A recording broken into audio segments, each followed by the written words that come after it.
joined by NC Coach Sean Nahas on the team's 3-1 win over the Chicago Red Stars. Sean, can you just start with your initial thoughts on the match? Yeah, it feels good to win again, I can tell you that.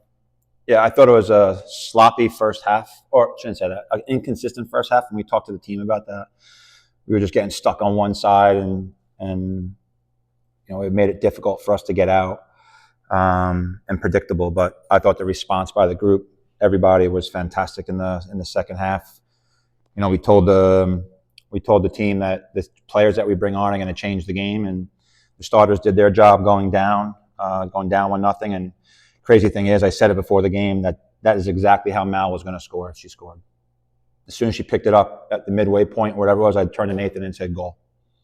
I've known her too long to know that wasn't going to happen, but we responded really well, and a really good team performance, especially after a little bit of a tough stretch.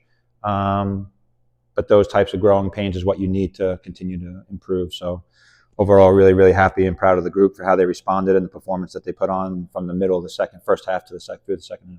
When we talked to you after last week's game, you said the goals will come, but the team was creating chances. How great was it to see that scoring touch finally come through in this match?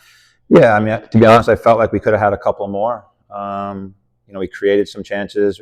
Look, we're not a team that's created a lot of chances over the last month or so, or really all season, and for many reasons. And look, from a coaching staff standpoint, we've been tinkering nonstop to try and figure this out. It's not like we've been resting on our laurels here. Like, we've tried to put players in different pockets and different spaces, and occupy different players, and try different things, and rotate players, and you wait for that one moment, and it's always good to see the ball hit the back of the net. That's for sure. And then Riley Jackson made her first professional start tonight. Had a big hand in the first goal, winning the ball back. What do you think of her performance tonight? Yeah, I mean, I've said she's not your typical 18-year-old.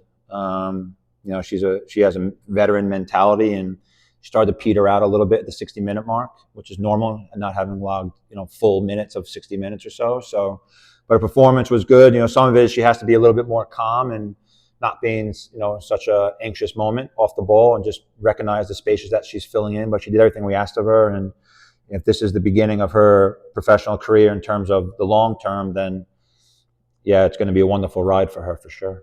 I'll turn over the questions in the room before we go to Zoom. Was there anything particular adjustments that you made that you felt led to the goal? You talking about during the game or like overall? Overall. Yeah, I mean, we, without giving too much away, I mean, we slid players in different pockets to try and free up some players. We wanted to make sure we stood to our principles in areas that we wanted to fill, regardless of who was filling them. We wanted to be more progressive in our passes instead of being safe in our build. But I wanted them just to go, like, enjoy themselves playing football, and that was the last point I put on the board before the game, was just enjoy it. Like, it's a sport. Regardless of what fans want, I don't care what they want. They all want to win. I get it, but that's just not reality. That's just not life. And I can tell you, like, I knew this moment was going to come, and we just have to embrace it now. But it was really just about trying to free up players, occupy players based on what opposition was going to give us. Each week is something different. So this week we felt we can take a risk, especially being at home. And, to be honest with you, the idea of putting Mary at the 11 happened right before we subbed her in. She hasn't trained there one time.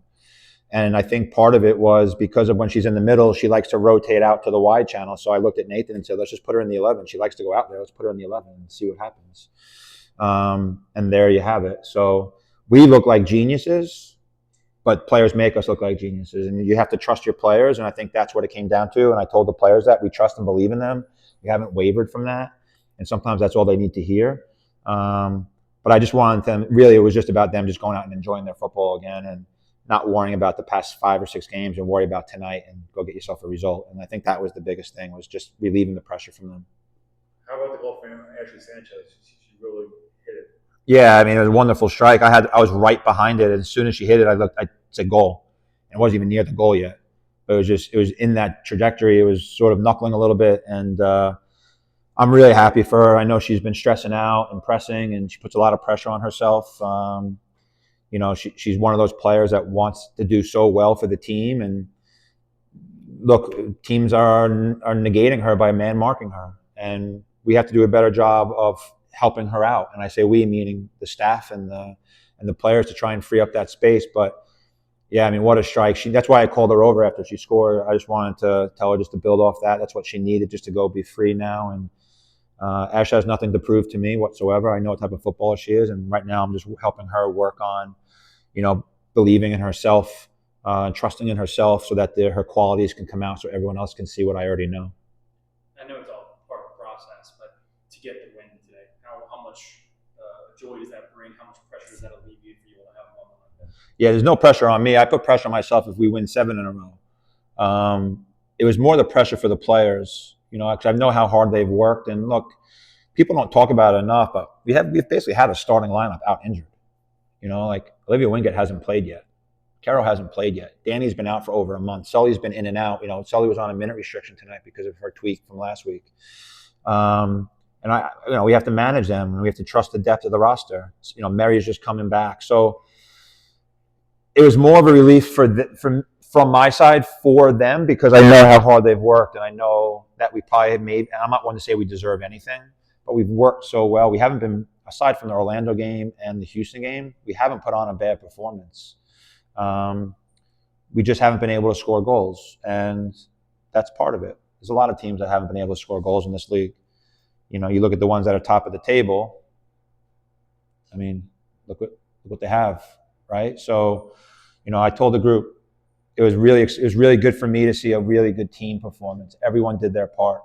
Everyone did their part this week in training, and that's what we need to embrace. And that's what I'm most happy for, because I know how hard they work. And I love the group, and we're hard on them. But yeah, that's more of a relief for me, for them, than it is on myself. And on Zoom, Vic, do you have anything?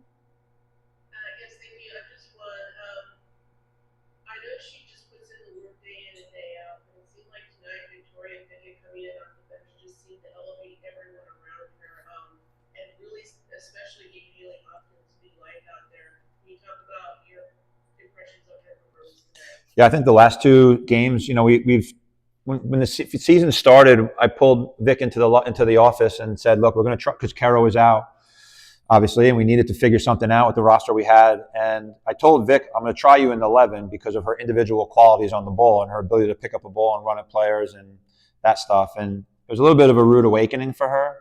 And she's been wavering back and forth with it, sort of from a mental side and a confidence side, which is normal.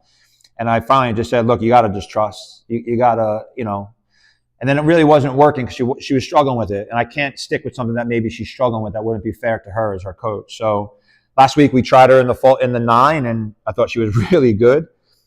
And then we started Pinto today because I felt that the spaces were going to be really tight in the first half. So I wanted Pinto's really strong at holding up the ball and linking up. And I felt that as the game would wear on, that the spaces would open up for Vic to then get on the ball and go at people, which is her strength. So that was why Vic didn't start tonight. But when she went in, she made a difference. Her ability to turn and face up allowed runners to develop, allowed movements to develop in front of her. Yeah, I'm really happy for Vic because I know it's been a tough stretch the last couple of years for her, and starting to see the reason why we've wanted her all these years. And yeah, that's a credit to her and the work she's put in, and hopefully she can continue to build on that.